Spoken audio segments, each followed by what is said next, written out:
Hello everyone, welcome to my PT channel. For today's video, I'm going to have a house tour in my home. And I'm going to observe and give you guys findings on appliances that conduct heat and electricity or both in my home. Let's go inside our home.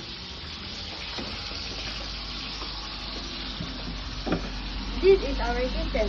The kitchen is where we cook and eat. The appliance that we use in the kitchen is the microwave. The microwave is used for heating foods that aren't spoiled yet. It uses electricity and sends radio waves that vibrate the water molecules inside the food and makes it hot. Now let's go to our living room.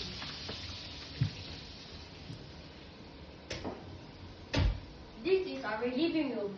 The living room is where we sleep and rest. The appliance that we use in the living room is the air conditioner. The air conditioner conducts electricity. You can change the temperature on a desired temperature. Like this, we are on 26.5 degrees temperature. But remember to ensure regular cleaning so it won't have mold and have bad smell.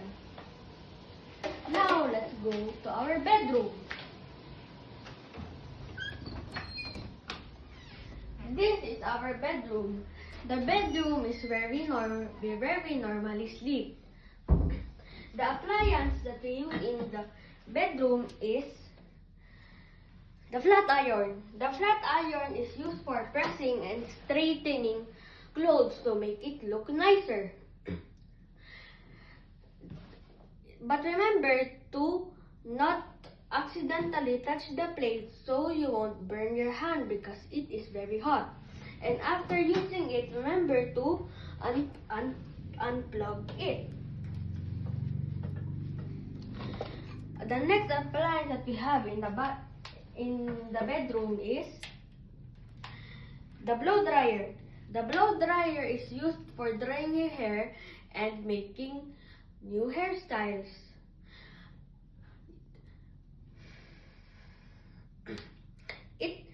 It will make new hairstyles like straightening hair and making curls and adding volume.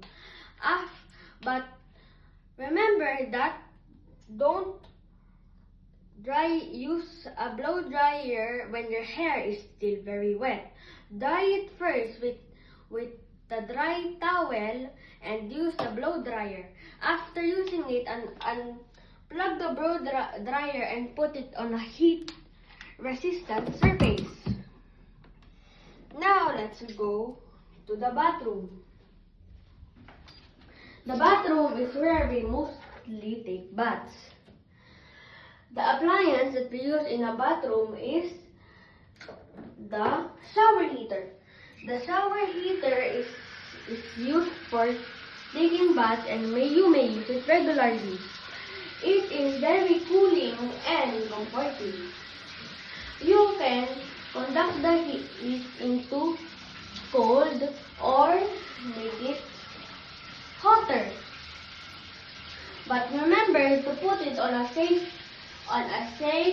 temperature so it won't be too cold or too hot.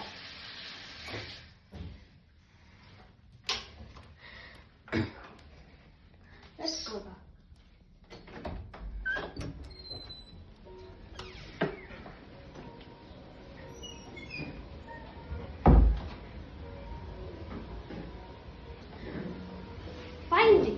Findings. In general, I observed that all appliances conduct electricity. Most of them conduct heat and some absorb heat. So be careful in using it.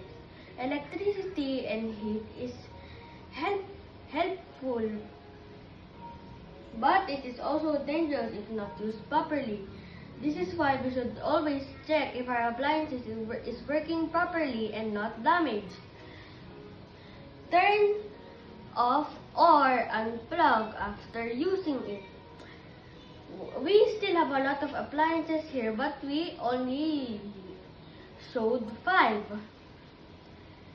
Thank you for listening to my performance task. I hope you guys will listen again to my next performance task in science. Thank you. Bye.